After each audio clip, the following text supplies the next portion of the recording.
दोस्तों नमस्कार। ये है मार्गदर्शन फॉर सिविल सर्विसेज। मैं अनुराग चौधरी। दोस्तों आज की वीडियो में प्रस्तुत है एनसीईआरटी सार संग्रह के अंतर्गत आधुनिक भारत के इतिहास का भाग 3। इसके 2 भाग हम पहले ही कर चुके हैं। दोस्तों आधुनिक भारत का इतिहास सामान्य अध्ययन के अंतर्गत अत्यंत ही महत्वपूर्ण खंड है। इसके प्रश्नों को दोहराना और तैयार करना आपके आगामी परीक्षाओं के लिए बहुत ही आवश्यक और महत्वपूर्ण है और इसी को ध्यान में रखकर एनसीईआरटी सार संग्रह की ये श्रृंखला प्रारंभ की गई है। आइए शुरू करते हैं आज का वीडियो। एनसीईआरटी सार संग्रह आधुनिक भारत का इतिहास भाग 3। सबसे पहले देखते हैं प्रमुख राजनीतिक संस्थाओं से संबंधित महत्वपूर्ण प्रश्न। पहला प्रश्न है, द्वारिकानाथ टैगोर द्वारा वर्ष 1838 में स्थापित भारत की प्रथम राजनैतिक संस्था कौन सी थी? तो ये थी लैंड होल्डर्स सोसाइटी, जो कि द्वारिकानाथ टैगोर द्वारा स्थापित की गई थी। वर्ष 1867 में इंग्लैंड में ईस्ट इंडिया एसोसिएशन नामक एक संगठन की स्थापना किसने की थी? दादा भाई नौरोजी ने। और भारत संघ यानी इंडियन एसोसिएशन के संस्थापक कौन थे? सुरेंद्र नाथ बनर्जी भारत संघ के संस्थापक थे। सुरेंद्र नाथ बनर्जी दोस्तों प्रथम भारतीय हैं जिन्हें ब्रिटिश द्वारा इंडियन सिविल सर्विस से बर्खास्त किया गया था। राजनीतिक सुधारों को लेकर विरोध करने वाले पहले भारतीय कौन थे? तो ये थे सुरेंद्र नाथ बनर्जी। और भारतीय राष्ट्रीय कांग्रेस की पूर्ववर्ती संस्था किसे माना जाता है? Indian association. Indian association Bharat संघ, जो कि सुरेंद्र नाथ बनर्जी द्वारा स्थापित संगठन था, इसे भारतीय राष्ट्रीय कांग्रेस की पूर्ववर्ती संस्था माना जाता है। 25 सितंबर 1875 को इंडियन लीग की स्थापना किसके द्वारा की गई थी? शिशिर कुमार घोष के द्वारा इंडियन लीग की स्थापना 25 सितंबर 1875 को की गई थी।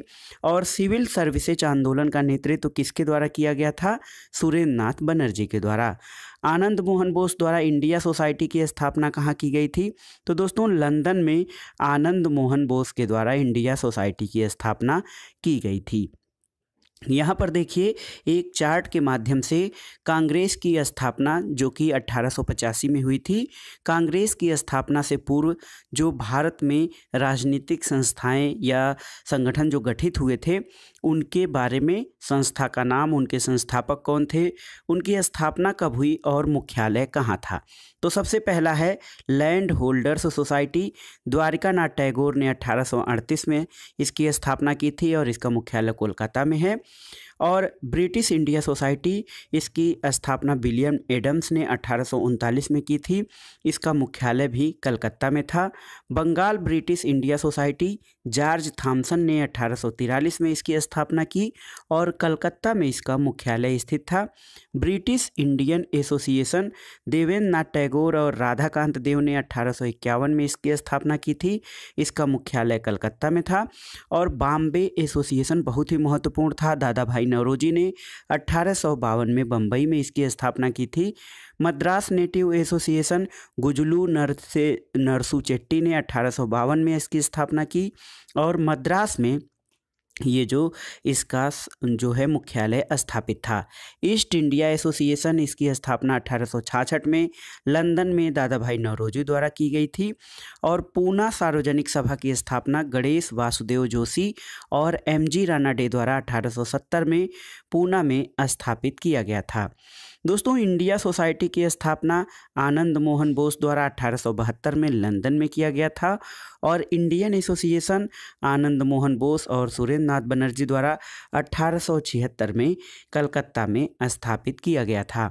नेटिव प्रेस एसोसिएशन, सुरेंद्र नाथ बनर्जी ने स्थापना 1877 में की थी और इसका मुख्यालय दिल्ली में था। इसी प्रकार मद्रास महाजन सभा पी आनंद चार्लू और बीर राघवाचारी द्वारा 1884 में मद्रास में स्थापित किया गया था। बॉम्बे प्रेसिडेंसी एसोसिएशन, बदरुद्दीन तैयब जी और फिरोज शाह मेहता ने 1885 में बम्बई में बॉम्बे प्रेसिडेंसी एसोसिएशन की स्थापना की थी। दोस्तों एक महत्वपूर्ण प्रश्न है, अंबेडकर ने अपनी पुस्तक वेटिंग फॉर ए वीजा में जातिगत भेदभाव का शिकार होने की घटना का वर्णन किया है। तो waiting for A visa doctor Bhimrao Ambedkar की कृति है। अब आइए देखते हैं भारतीय राष्ट्रीय कांग्रेस यानी इंडियन नेशनल कांग्रेस से संबंधित महत्वपूर्ण प्रश्न। दोस्तों, वर्ष 1885 में भारतीय राष्ट्रीय कांग्रेस की स्थापना किसके द्वारा की गई थी? तो A O Hume, Allan Octavian Hume एक अंग्रेजी सिविल सर्वेंट थे। इनके द्वारा भारतीय राष्ट्रीय कांग्रेस की स्थापना की गई थी। भारतीय राष्ट्रीय कांग्रेस का प्रथम अधिवेशन 28 दिसंबर 1885 को हुआ था। दोस्तों, आपको याद रखना चाहिए कि भारतीय राष्ट्रीय कांग्रेस के प्रथम अध्यक्ष व्योमेश चंद्र बनर्जी थे। WC बनर्जी भारतीय राष्ट्रीय कांग्रेस के प्रथम अध्यक्ष थे। दोस्तों, भारतीय राष्ट्रीय कांग्रेस का प्रथम अधिवेशन पुणे में आयोजित किया जाना था, लेकिन उस समय पुणे में बीमारी प्लेग फैल जाने के कारण इसका प्रथम अधिवेशन पुणे में न होकर मुंबई में आयोजित किया गया था। भारतीय राष्ट्रीय कांग्रेस के दूसरे अधिवेशन की अध्यक्षता किसने की थी? दादा भाई नौरोजी ने। स्वराज को राष्ट्रीय मांग के रूप में सर्वप्रथम किसने रखा था? दादा भाई नौरोजी। दोस्तों, दादा भाई नौरोजी को grand old man of India यानी भारत का महान वृद्ध पुरुष कहा जाता था। भारतीय राष्ट्रीय कांग्रेस की स्थापना के समय भारत का वायसराय कौन था? Lord Dufferin. और कांग्रेस को सूक्ष्मदर्शी अल्पसंख्यक जनता का प्रतिनिधि बताते हुए उसका मजाक किसने उड़ाया था? लॉर्ड डफरिन ने।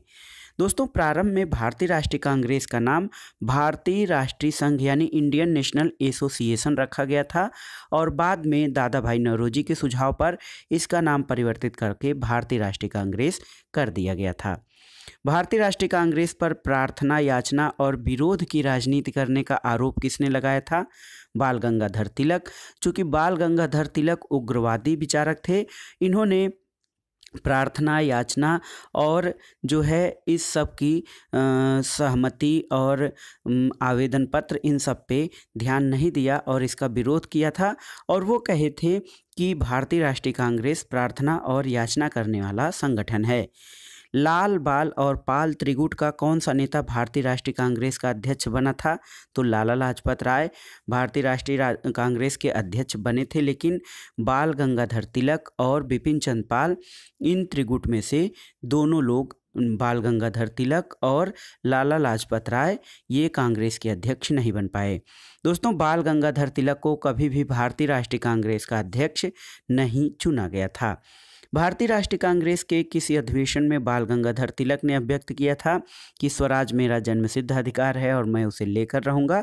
तो ये था लखनऊ अधिवेशन 1916 यानी 1916 के लखनऊ अधिवेशन में बाल गंगाधर तिलक ने कहा था कि स्वराज्य मेरा जन्मसिद्ध अधिकार है। भारतीय राष्ट्रीय कांग्रेस से संबंधित महत्वपूर्ण तथ्य देखते हैं। भारतीय राष्ट्रीय कांग्रेस के प्रथम अध्यक्ष WC बनर्जी थे। इसके प्रथम मुस्लिम अध्यक्ष बदरुद्दीन तैयब जी थे। प्रथम यूरोपीय अध्यक्ष जॉर्ज यूले थे और प्रथम महिला अध्यक्ष श्रीमती एनी बेसेंट थी। प्रथम भारतीय महिला अध्यक्ष श्रीमती सरोजनी नायडू थी। दोस्तों, कांग्रेस आंदोलन न तो लोगों द्वारा प्रेरित था, न ही यह उनके द्वारा सोचा या योजनाबद्ध किया गया था। यह कथन किसका है?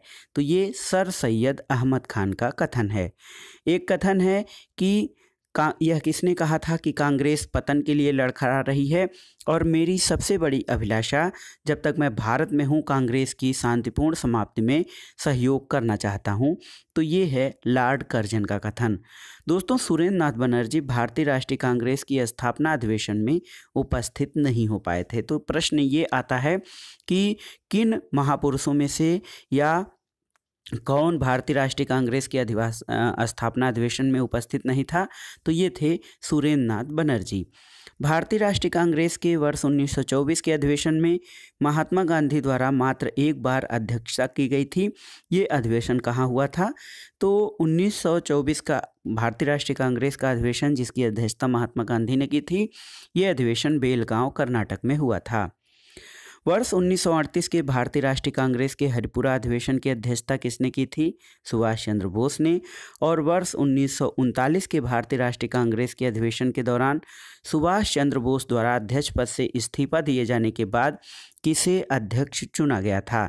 तो दोस्तों, सुभाष चंद्र बोस द्वारा 1939 के भारतीय राष्ट्रीय कांग्रेस के अधिवेशन के अध्यक्षता से त्यागपत्र देने के बाद डॉक्टर राजेंद्र प्रसाद को अध्यक्ष चुना गया था। कांग्रेस की स्थापना के संदर्भ में सेफ्टी वाल्व का सिद्धांत किसके द्वारा दिया गया था? लाला लाजपत राय के द्वारा। और महात्मा गांधी ने ये सुझाव दिया था कांग्रेस को लेकर कि स्वतंत्रता के पश्चात भारतीय राष्ट्रीय कांग्रेस को समाप्त कर दिया जाना चाहिए। ऐसा इसलिए क्योंकि भारतीय राष्ट्रीय कांग्रेस का एकमात्र उद्देश्य भारत की स्वतंत्रता प्राप्ति में सहयोग करना था। इसलिए जब यह लक्ष्य पूरा हो गया है तो इसे समाप्त कर दिया जाना चाहिए। स्वतंत्रता के समय भारतीय राष्ट्रीय कांग्रेस के अध्यक्ष कौन थे? आचार्य JB कृपलानी।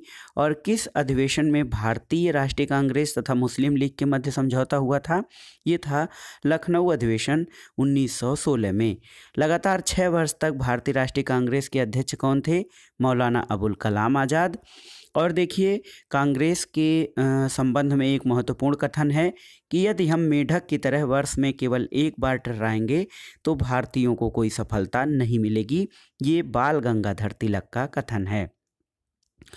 यहाँ पर देखिए भारतीय राष्ट्रीय कांग्रेस के महत्वपूर्ण वार्षिक अधिवेशन और उनकी प्रमुख घटनाएं। 1885 ये प्रथम अधिवेशन था। इसका अधिवेशन बम्बई में हुआ था।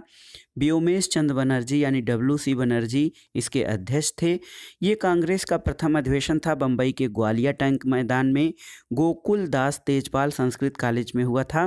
प्रारंभ में इसका नाम भारतीय राष्ट्रीय संघ था, लेकिन दादा भाई नौरोजी के सुझाव पर इसे भारतीय राष्ट्रीय कांग्रेस कर दिया गया था और इस अधिवेशन में कुल 72 प्रतिनिधि शामिल हुए थे। 1886 का अधिवेशन कलकत्ता में प्रथम पारसी अध्यक्ष दादा भाई नौरोजी बने थे और नेशनल एसोसिएशन कांग्रेस का राष्ट्रीय कांग्रेस में विलय हो गया था इस अधिवेशन में। और लॉर्ड डफरिन ने सभी सदस्यों को गार्डन पार्टी पर आमंत्रित किया था। तीसरा सम्मेलन कांग्रेस का 1887 में मद्रास में हुआ था। बदरुद्दीन तैयब जी इसके अध्यक्षता किए थे और सबसे पहले तमिल भाषा में भाषण दिया और शस्त्र अधिनियम में संशोधन किया गया था। 1888 में राष्ट्रीय कांग्रेस का अधिवेशन इलाहाबाद में हुआ। जॉर्ज यूले इसके अध्यक्ष थे। ये प्रथम अंग्रेज अध्यक्ष थे और जॉर्ज यूले प्रथम यूरोपीय निर्वाचित अध्यक्ष बने थे और इलाहाबाद के गवर्नर ऑकलैंड के विरोध के बावजूद सम्मेलन संपन्न हुआ था। और इस अधिवेशन में पहली बार लाला लाजपत राय ने हिंदी में भाषण दिया था। 1890 का जो कांग्रेस अधिवेशन था ये कलकत्ता में फिरोज शाह मेहता की अध्यक्षता में हुआ था। कलकत्ता विश्वविद्यालय में पहली महिला स्नातक कादम्बिनी गांगुली ने कांग्रेस अधिवेशन को संबोधित किया था। 1896 का अधिवेशन जो है कलकत्ता में हुआ था। रहमतुल्लाह एम सयानी द्वारा इसकी अध्यक्षता की गई थी और 1896 के कलकत्ता अधिवेशन में पहली बार हमारा राष्ट्रीय गीत जो है वंदे मातरम गाया गया था। 1905 का अधिवेशन बनारस में हुआ था गोपाल कृष्ण गोखले की अध्यक्षता में। इस अधिवेशन में बंगाल विभाजन की आलोचना की गई और स्वदेशी तथा बहिष्कार का समर्थन किया गया। 1906 में कलकत्ता में अधिवेशन हुआ था। दादा भाई नौरोजी ने इसकी अध्यक्षता की थी और दादा भाई नौरोजी ने स्वराज या स्वशासन शब्द का कांग्रेस के मंच से प्रथम बार प्रयोग किया था। 1907 का कांग्रेस अधिवेशन बहुत ही महत्वपूर्ण है। सूरत में हुआ था। रास बिहारी घोष ने इसकी अध्यक्षता की थी और इस अधिवेशन में कांग्रेस का प्रथम विभाजन नरम दल और गरम दल में हुआ था।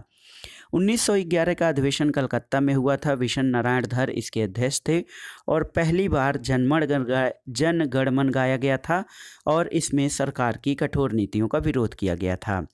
1916 का अधिवेशन बहुत ही महत्वपूर्ण है। लखनऊ में हुआ था। AC मजूमदार यानी अंबिका चरण मजूमदार इसके अध्यक्ष थे और नरम दल और गरम दल का एकीकरण कांग्रेस और मुस्लिम लीग में समझौता हुआ था तथा तिलक ने ये नारा दिया था कि स्वराज मेरा जन्मसिद्ध अधिकार है। 1917 का अधिवेशन कलकत्ता में हुआ था। एनी बेसेंट कांग्रेस की प्रथम महिला अध्यक्ष चुनी गई थी और सर्वप्रथम इस अधिवेशन में तिरंगे झंडे को अपनाया गया था।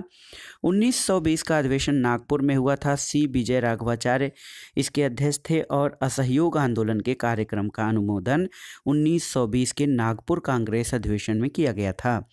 1924 का अधिवेशन बेलगांव कर्नाटक में महात्मा गांधी की अध्यक्षता में हुआ था और यह एकमात्र कांग्रेस अधिवेशन था जिसकी अध्यक्षता महात्मा गांधी ने की थी।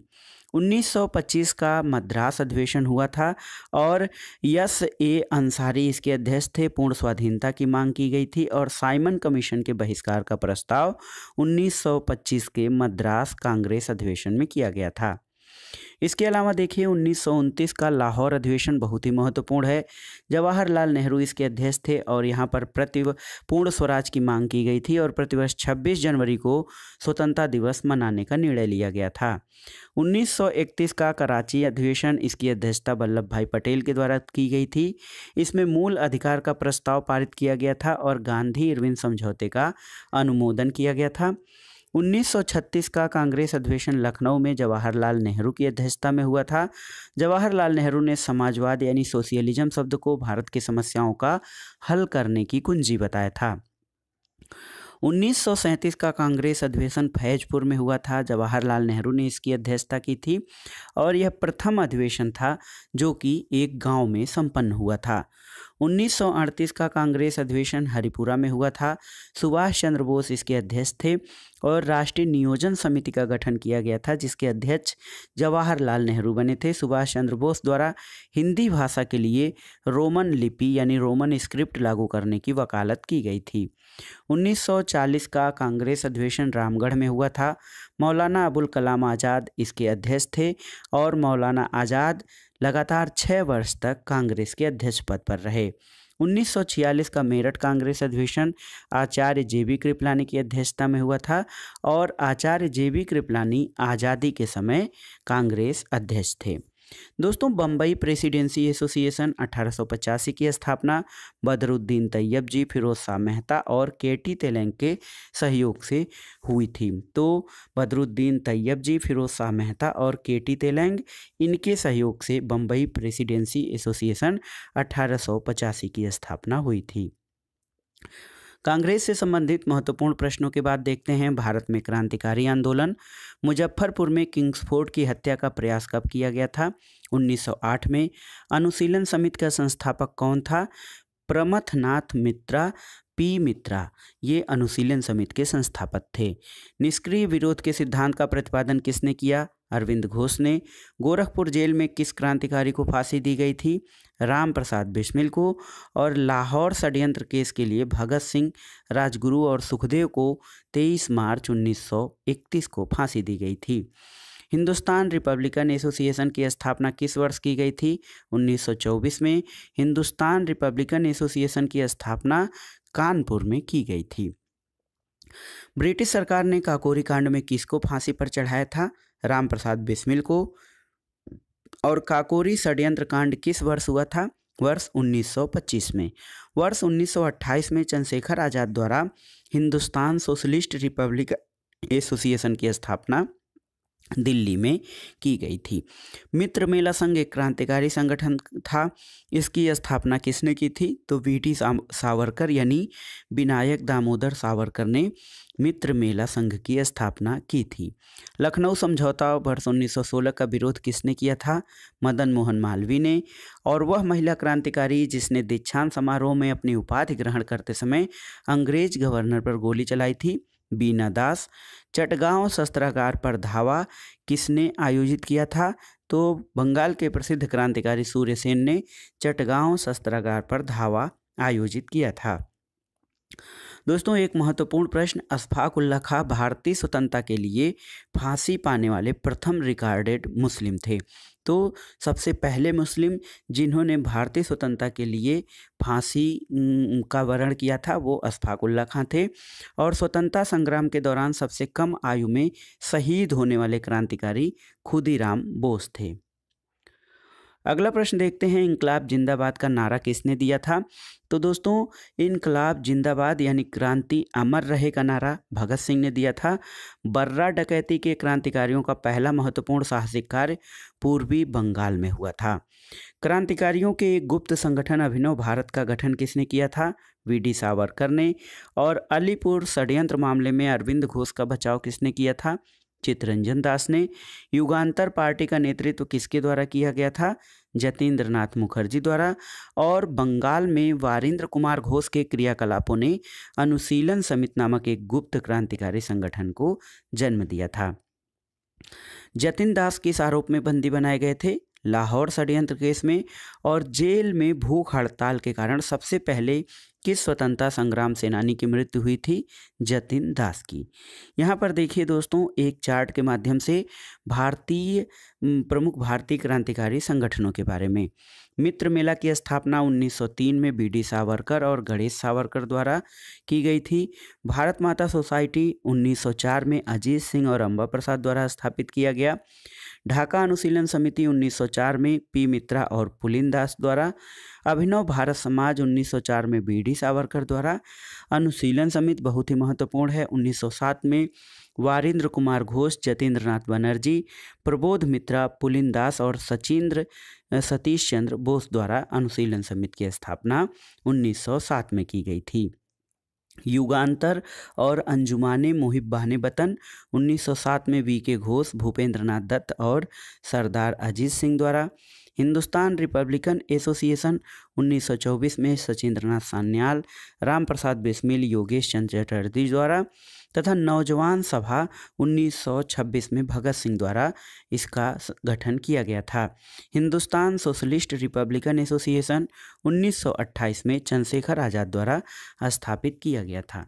एक महत्वपूर्ण आंदोलन जिया तरंग आंदोलन, इसको रानी गार्डिनेल्यू ने प्रारंभ किया था और उन्होंने ब्रिटिश राज के विरुद्ध नागाओं को संगठित करने का कार्य किया था। दोस्तों, भारत से बाहर भी भारत की स्वतंत्रता के लिए कुछ क्रांतिकारी गतिविधियां चल रही थीं। वर्ष 1905 में श्यामजी कृष्ण वर्मा द्वारा इंडियन होम रूल सोसाइटी की स्थापना कहाँ की गई? लंदन में। और सर्वप्रथम किस महिला ने भारतीय तिरंगा फहराया था? भीकाजी कामा ने। भारतीय क्रांति की मां किसे कहा जाता है? भीकाजी रुस्तम कामा को। और प्रथम विश्व युद्ध के दौरान कहां पर भारत की एक अंतरिम सरकार बनी थी जिसके प्रेसिडेंट राजा महेंद्र प्रताप सिंह थे? तो ये सरकार बनी थी अफगानिस्तान में।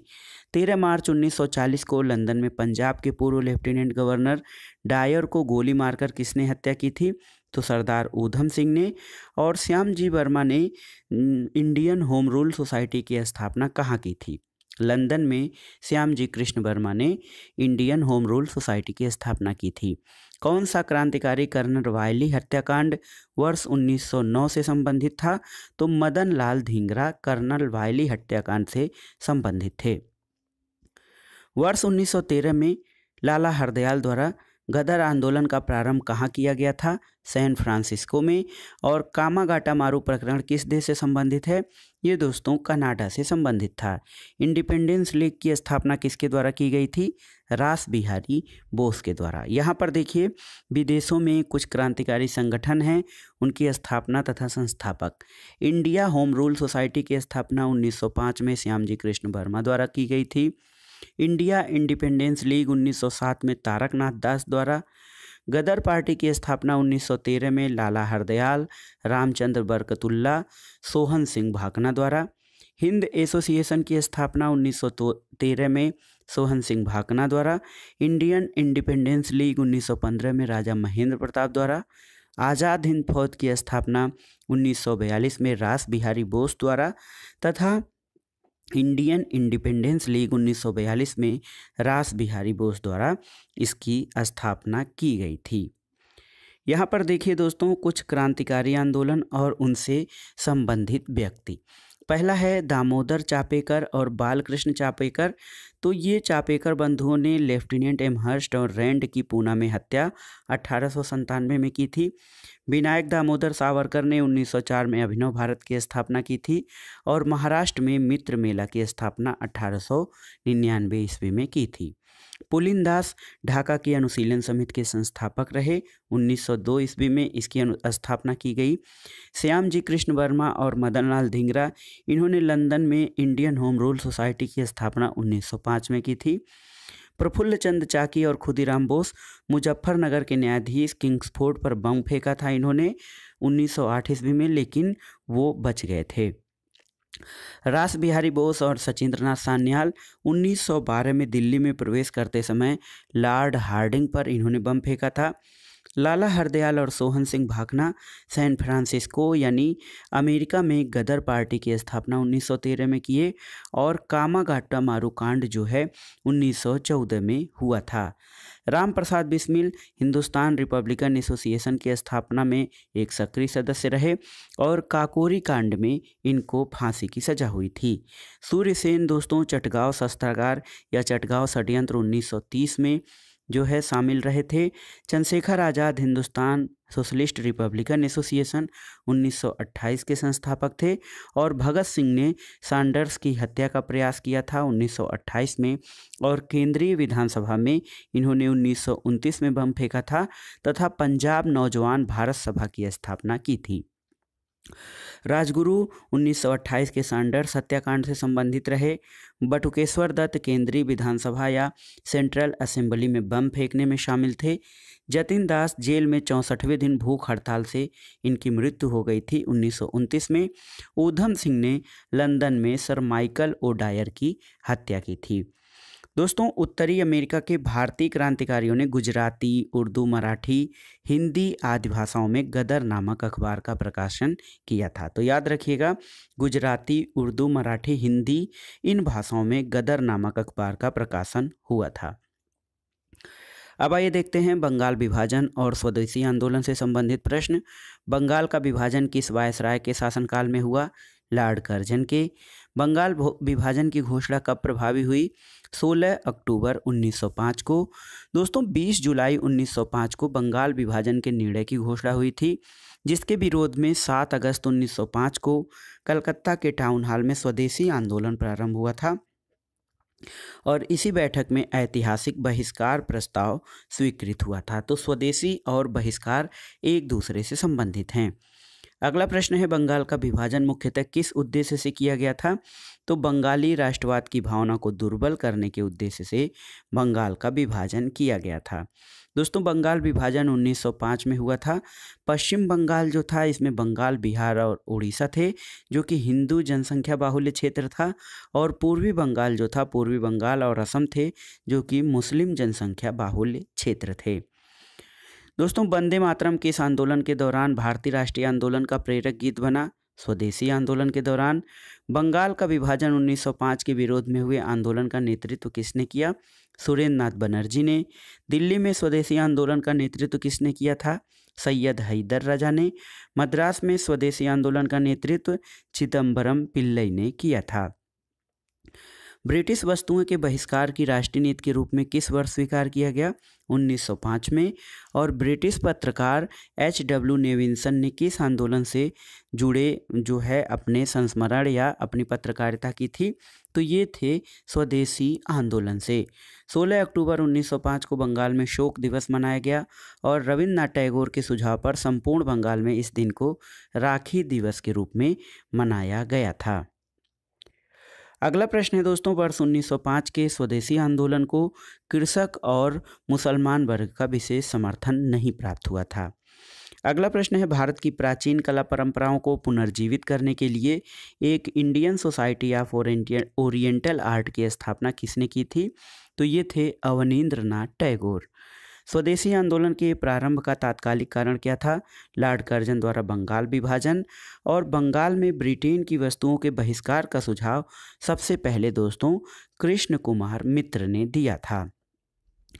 वर्ष 1905 में बंगला पत्रिका संजीवनी के संस्थापक कौन थे? तो ये थे कृष्ण कुमार मित्र और सबसे पहले इन्होंने ही ब्रिटेन की वस्तुओं के बहिष्कार का सुझाव दिया था। स्वदेशी बांधव समिति की स्थापना किसने की थी? अश्विनी कुमार दत्त ने। और स्वदेशी आंदोलन के दौरान रविन्द्रनाथ टैगोर ने आमार सोनार बांग्ला नामक गीत की रचना की जो आगे चलकर 1971 में बांग्लादेश का राष्ट्रगान बना था। वर्ष 1905 में कांग्रेस के बनारस अधिवेशन में स्वदेशी आंदोलन का समर्थन किया गया और इस अधिवेशन की अध्यक्षता गोपाल कृष्ण गोखले ने की थी। स्वदेशी आंदोलन के दौरान बंगाल केमिकल्स स्वदेशी स्टोर्स की स्थापना किसके द्वारा की गई? प्रफुल्ल चंद्र राय के द्वारा। और लॉर्ड कर्जन द्वारा किस सन में बंगाल का विभाजन किया गया था और कब यह रद्द किया गया? तो दोस्तों 1905 में लॉर्ड कर्जन के समय में बंगाल का विभाजन किया गया था और 1911 में लॉर्ड हार्डिंग के शासनकाल में इस विभाजन को रद्द किया गया था। स्वदेशी आंदोलन का आलोचक तथा पूर्व और पाश्चात्य के मध्य एक बेहतर संबंध का समर्थक कौन था? रविन्द्रनाथ टैगोर। बंगाल विभाजन के समय बंगाल का लेफ्टिनेंट गवर्नर कौन था? Sir Andrew Fraser. और स्वदेशी आंदोलन के प्रचार प्रसार के लिए प्रयोग की गई द बंगाली पत्रिका के संपादक कौन थे? ये थे सुरेंद्रनाथ बनर्जी। दोस्तों अरुंडेल समिति के सुझाव पर 1911 में बंगाल का पुनः एकीकरण किया गया था तथा दिल्ली भारत की राजधानी बनी। तो याद रखिएगा 1911 में लॉर्ड हार्डिंग के शासनकाल में अरुंडेल समिति के सुझाव पर बंगाल का पुनः एकीकरण करके दिल्ली को भारत की राजधानी बनाई गई थी। अब आइए देखते हैं मुस्लिम लीग और मार्ले मिंटो सुधार से संबंधित प्रश्न। मुस्लिम लीग की स्थापना कहाँ हुई थी? तो 1906 ईस्वी में ढाका में हुई थी। ऑल इंडिया मुस्लिम लीग की स्थापना किसने की थी? आगा खां, नवाब सलीमुल्लाह, मोहम्मद अली जिन्ना। इन तीनों लोगों ने मिलकर ऑल इंडिया मुस्लिम लीग की स्थापना की थी। मुस्लिम लीग के प्रथम अध्यक्ष कौन थे? आगा खां। और 1907 में मुस्लिम लीग का वार्षिक अधिवेशन कहाँ आयोजित हुआ था? कराची में। मुस्लिम लीग ने पृथक निर्वाचन मंडल की मांग किस अधिवेशन में रखी थी? अमृतसर अधिवेशन 1908 में मुस्लिम लीग ने पृथक निर्वाचक मंडल की मांग रखी थी। अखिल भारतीय मुस्लिम लीग के जो अधिवेशन थे, प्रथम अधिवेशन 1906 में ढाका में आयोजित किया गया था, द्वितीय अधिवेशन 1907 में कराची में और तृतीय अधिवेशन 1908 में अमृतसर में आयोजित किया गया था। दोस्तों वर्ष 1908 में किसकी अध्यक्षता में अखिल भारतीय मुस्लिम लीग की एक शाखा लंदन में स्थापित हुई थी? तो अमीर अली की अध्यक्षता में ऑल इंडिया मुस्लिम लीग की एक शाखा लंदन में भी स्थापित हुई थी। भारत शासन अधिनियम 1909 को किस अन्य नाम से जाना जाता है? मार्ले मिंटो सुधार अधिनियम 1909। और किस अधिनियम के द्वारा मुसलमानों के लिए पृथक निर्वाचन प्रणाली की व्यवस्था की गई थी? भारत शासन अधिनियम 1909 के द्वारा। इंडियन काउंसिल एक्ट 1909 में प्रकार के प्रतिनिधित्व की व्यवस्था की गई थी। तो दोस्तों 1909 में सांप्रदायिक प्रतिनिधित्व या कम्युनल रिप्रेजेंटेटिव की व्यवस्था की गई थी। 1909 के सुधार बिल में पृथक निर्वाचन को स्वीकार कर लिया गया था और यहीं से माना जाता है कि द्विराष्ट्र सिद्धांत की अवधारणा का प्रारंभ हुआ था। अगला प्रश्न है, एक कथन है कि याद रखना कि पृथक निर्वाचन क्षेत्र बनाकर हम ऐसे घातक बीज बो रहे हैं जिसकी फसल बहुत कड़वी होगी। ये वायसराय मिंटो का कथन है। दोस्तों गवर्नर जनरल की कार्यकारिणी में भारतीय सदस्य को नियुक्त करने का प्रावधान किस अधिनियम में किया गया था? तो मार्ले मिंटो सुधार अधिनियम 1909 में गवर्नर जनरल की कार्यकारिणी में भारतीय सदस्य को शामिल करने का प्रावधान रखा गया था। अब आइए देखते हैं अगला प्रश्न, गवर्नर जनरल की कार्यकारिणी में नियुक्त होने वाले प्रथम भारतीय कौन थे? सत्येंद्रनाथ सिन्हा। दोस्तों सत्येंद्रनाथ सिन्हा जो थे गवर्नर जनरल की कार्यकारिणी परिषद के पहले भारतीय सदस्य बने थे और इनको बिहार और उड़ीसा का गवर्नर बनाया गया था। संपूर्ण ब्रिटिश शासन के दौरान इतने ऊंचे पद पर पहुंचने वाले वे एकमात्र भारतीय थे। अब आइए देखते हैं कांग्रेस के दो गुटों यानी उदारवादी दल नरम दल और उग्रवादी दल यानी गरम दल के प्रमुख नेता। तो उदारवादी दल में दादा भाई नौरोजी, सुरेंद्र नाथ बनर्जी, फिरोज शाह मेहता और गोपाल कृष्ण गोखले थे, जबकि उग्रवादी दल में बाल गंगाधर तिलक, बिपिन चंद्र पाल, लाला लाजपत राय और अरविंद घोष जैसे क्रांतिकारी विचारक शामिल थे। अगला प्रश्न है, भारतीय राष्ट्रीय कांग्रेस पर प्रार्थना याचना और विरोध की राजनीति का आरोप किसने लगाया था? बाल गंगाधर तिलक ने। और शेरे पंजाब के नाम से कौन प्रसिद्ध था? तो लाला लाजपत राय शेरे पंजाब के नाम से प्रसिद्ध थे। बाल गंगाधर तिलक को अशांति का जनक किसने कहा था? वैलेंटाइन सिरोल ने। 1908 में 6 वर्ष तक के कारावास की सजा किस स्वतंत्रता संग्राम सेनानी को दी गई थी? बाल गंगाधर तिलक को। भारत के स्वतंत्रता आंदोलन के प्रारंभिक दौर में उग्रवादी विचारधारा से क्या आशय है? तो दोस्तों, संवैधानिक साधनों और याचिकाओं के स्थान पर आक्रामक साधनों से स्वशासन प्राप्त करना उग्रवादी विचारधारा कही जाती है। महाराष्ट्र में गणपति उत्सव को किसने प्रारंभ किया था? बाल गंगाधर तिलक ने। और यहाँ पर देखिए, दिल्ली दरबार से संबंधित महत्वपूर्ण प्रश्न। प्रथम दिल्ली दरबार 1877 में लॉर्ड लीटन के शासनकाल में आयोजित किया गया। द्वितीय दिल्ली दरबार 1903 में लॉर्ड कर्जन के शासनकाल में। और तृतीय दिल्ली दरबार 1911 में लॉर्ड हार्डिंग के शासनकाल में आयोजित किया गया था। दोस्तों, द्वैध शासन का जनक किसे माना जाता है? तो सर लियोनिल कर्टिस को द्वैध शासन का जनक माना जाता है, जबकि बंगाल के द्वैध शासन का जनक रॉबर्ट क्लाइव को कहा जाता है। कांग्रेस का लखनऊ अधिवेशन और होम रूल लीग से संबंधित प्रश्नों को देख लेते हैं। वर्ष 1916 में संपन्न लखनऊ समझौता किससे संबंधित है? कांग्रेस और मुस्लिम लीग के समझौते से। 1916 के भारतीय राष्ट्रीय कांग्रेस के लखनऊ अधिवेशन की अध्यक्षता किसने की थी? अंबिका चरण मजूमदार ने। सूरत अधिवेशन जो कि 1907 में हुआ था, वहाँ से अलग हुए उग्रवादी और उदारवादियों का पुनः एकीकरण किस अधिवेशन में हुआ था? लखनऊ अधिवेशन 1916 में। अतिवादियों और उदारवादियों के पुनः एकीकरण की प्रक्रिया की प्रमुख विचारक या शिल्पकार कौन थी? Shrimati Annie Besant. वर्ष 1916 में मुस्लिम लीग और कांग्रेस के मध्य समझौता किसके द्वारा कराया गया था? बाल गंगाधर तिलक द्वारा। और कांग्रेस के 1916 के लखनऊ अधिवेशन में लिया गया वह निर्णय क्या था जिसके मुख्य दूरगामी परिणाम हुए? कांग्रेस द्वारा मुस्लिम लीग की पृथक निर्वाचन क्षेत्र की मांग को स्वीकार कर लेना, ये लखनऊ उद्देश्य का एक महत्वपूर्ण निर्णय था जिसके अत्यंत दूरगामी परिणाम हुए थे। मोहम्मद अली जिन्ना को हिंदू मुस्लिम एकता का दूत किसने कहा था? सरोजनी नायडू ने। और मदन मोहन मालवीय ने कांग्रेस और मुस्लिम लीग के मध्य होने वाले समझौते का विरोध किया था। तो याद रखिएगा, किसने कांग्रेस और मुस्लिम लीग के बीच होने वाले समझौते का विरोध किया? तो मदन मोहन मालवीय ने। भारत में होम रूल लीग की अवधारणा किस देश से ली गई है? तो ये आयरलैंड से ली गई है। प्रथम विश्व युद्ध के दौरान कौन सा आंदोलन भारत में लोकप्रिय हुआ था? ये था होम रूल आंदोलन। और दोस्तों, अप्रैल 1916 में तिलक ने पूना महाराष्ट्र में होम रूल आंदोलन प्रारंभ किया था, जबकि एनी बेसेंट के नेतृत्व में सितंबर 1916 में अड्यार मद्रास से होम रूल लीग प्रारंभ किया गया था। एनी बेसेंट ने साप्ताहिक पत्रिका के माध्यम से स्वशासन की मांग की थी, तो कॉमनवेल्थ पत्रिका के माध्यम से एनी बेसेंट ने स्वशासन यानी होम रूल लीग की मांग की थी। अब देखिए, होम रूल लीग जो होम रूल का आंदोलन था, होम रूल आंदोलन आयरलैंड का शब्द है। होम रूल का अर्थ स्वशासन होता है और सर्वप्रथम आयरलैंड में होम रूल लीग की स्थापना रेडमांड द्वारा की गई थी। दोस्तों, भारत में 1916 से इसका प्रारंभ किया गया था और उस समय भारत के वायसराय लॉर्ड चेम्सफोर्ड थे। भारत में जो होम रूल आंदोलन चलाया गया वो मुख्य रूप से दो शाखाओं में विभक्त था। तिलक द्वारा होम रूल चलाया गया और एनी बेसेंट का होम रूल। तो तिलक का होम रूल अप्रैल 1916 में, श्रीमती एनी बेसेंट का होम रूल सितंबर 1916 में चलाया गया था। तिलक का जो क्षेत्र था वो महाराष्ट्र और कर्नाटक था, जबकि एनी बेसेंट के होम रूल का क्षेत्र मद्रास और तमिलनाडु था।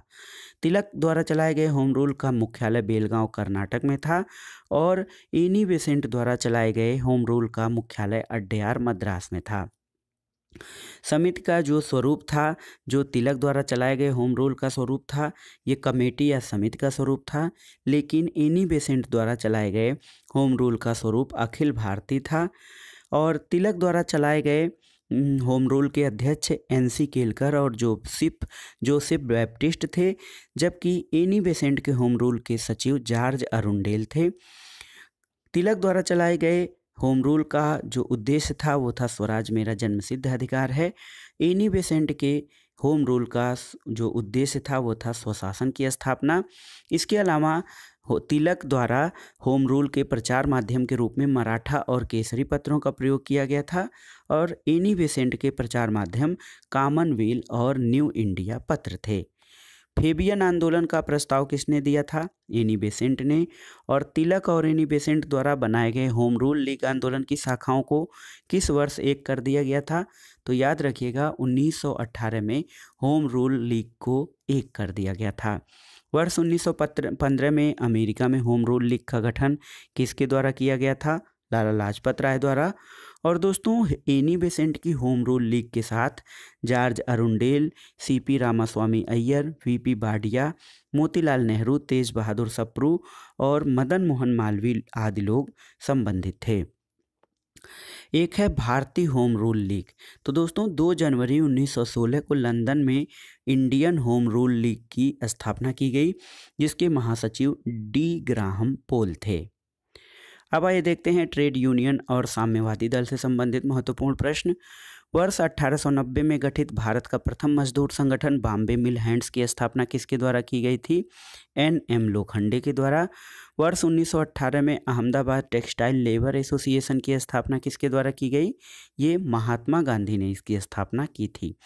गांधी जी ने अहमदाबाद टेक्सटाइल लेबर एसोसिएशन से ट्रस्टीशिप के सिद्धांत का प्रतिपादन किया और इनके अनुसार पूंजीपति को मजदूरों के हितों की रक्षा करने वाला ट्रस्टी है, न कि मालिक। All India trade union Congress की स्थापना कब हुई थी? 1920 में बम्बई में। और all India trade union congress के संस्थापक कौन थे? NM. Joshi all India trade union congress यानी AITUC के संस्थापक थे। Lala Lajpat Rai all India trade union congress के प्रथम अध्यक्ष थे। तो याद रखिएगा एन.एम. जोशी ने all India trade union Congress की स्थापना की थी, जबकि इसके प्रथम अध्यक्ष लाला लाजपत राय थे। वर्ष 1929 में नागपुर में संपन्न all India trade union Congress की अध्यक्षता किसके द्वारा की गई थी? जवाहरलाल नेहरू द्वारा। और 1947 में स्थापित Indian national trade union Congress की प्रथम अध्यक्षता किसके द्वारा की गई थी? सरदार वल्लभ भाई पटेल द्वारा। रूस में कम्युनिस्ट इंटरनेशनल यानी कम्यूटर्न की स्थापना किस वर्ष की गई थी? मार्च 1919 में। यहाँ पर देखिए प्रमुख कारखाना अधिनियम और उनसे संबंधित गवर्नर जनरल। तो कारखाना अधिनियम 1881, इस समय गवर्नर जनरल लॉर्ड रिपन थे। कारखाना अधिनियम 1891 लॉर्ड लैंसडाउन के गवर्नर जनरल शासनकाल में। और 1911 कारखाना अधिनियम लॉर्ड हार्डिंग द्वितीय के शासनकाल में। कारखाना अधिनियम 1922 लॉर्ड रीडिंग के शासनकाल में। और कारखाना अधिनियम 1934 लॉर्ड विलिंगटन के शासनकाल में। तथा 1944 का कारखाना अधिनियम लॉर्ड बेवेस के शासनकाल में पारित किया गया था। अगला प्रश्न देखते हैं। सन 1927 में भारत में सर्वप्रथम 1 मई को मजदूर दिवस मनाया गया था, जो भारत में मजदूरों की बढ़ती हुई राजनीतिक चेतना का सूचक था। दोस्तों अगला प्रश्न है, कम्युनिस्ट इंटरनेशनल के सदस्य बनने वाले प्रथम भारतीय कौन थे? तो ये थे मानवेंद्र नाथ राय, MN राय, जो कि नव मानवतावादी भी माने जाते हैं, उग्र मानवतावादी विचारक। ये कम्युनिस्ट इंटरनेशनल के सदस्य बनने वाले प्रथम भारतीय थे। दोस्तों MN राय के सहयोग से ताशकंद में भारतीय कम्युनिस्ट पार्टी की स्थापना किस वर्ष की गई थी? 17 अक्टूबर 1920 को। और पहली साम्यवादी कॉन्फ्रेंस का आयोजन कहाँ किया गया था? कानपुर में पहली साम्यवादी कांग्रेस का जो है आयोजन 26 दिसंबर 1925 को किया गया था। कानपुर षड्यंत्र मुकदमा वर्ष 1924 में ब्रिटिश सरकार द्वारा किस आंदोलन के नेताओं के विरुद्ध चलाया गया था? साम्यवादी आंदोलन। और 1940 में रेडिकल डेमोक्रेटिक पार्टी की स्थापना किसके द्वारा की गई थी? MN राय के द्वारा। क्रांतिकारी साम्यवादी दल की स्थापना वर्ष 1934 में किसके द्वारा की गई? सौमेंद्र नाथ टैगोर के द्वारा।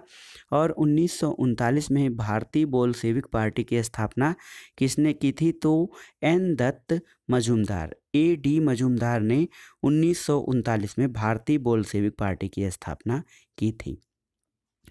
यहाँ पर आइए देखते हैं ब्रिटिश भारत में गठित महत्वपूर्ण आयोग।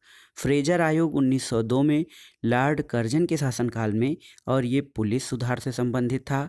हंटर आयोग 1919 में लॉर्ड चेम्सफोर्ड के शासनकाल में पंजाब अशांति से संबंधित था। बटलर कमीशन 1927 में लॉर्ड इरविन के शासनकाल में भारतीय रियासतों के साथ संबंधों से संबंधित था। लिनलिथगो कमीशन 1928 में लॉर्ड इरविन के शासनकाल में भूमि सुधार से संबंधित था। मैक्सवेल ब्लूमफील्ड आयोग 1928 में ये लॉर्ड इरविन के शासनकाल में बारदोली में लगान वृद्धि की जांच के लिए मैक्सवेल ब्लूमफील्ड आयोग 1928 गठित किया गया था। व्हिटले आयोग श्रम से संबंधित था, जो लॉर्ड इरविन के शासनकाल में गठित हुआ था।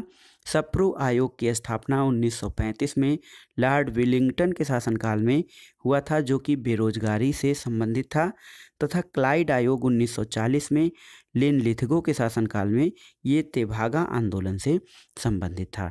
एक महत्वपूर्ण प्रश्न, आज की वीडियो का आखिरी प्रश्न भी है कि भारत में औद्योगिक कार्यशालाओं और बगीचों में श्रम की स्थिति में सुधार के लिए व्हिटले आयोग का गठन किया गया था। व्हिटले आयोग श्रम से संबंधित था। ये मुख्य रूप से औद्योगिक कार्यशालाओं और बगीचों में श्रम की स्थिति में सुधार के लिए इस आयोग यानी व्हिटले आयोग का गठन किया गया था। तो ये था आज का वीडियो दोस्तों, एनसीईआरटी सार संग्रह के आधुनिक भारत के इतिहास का भाग 3।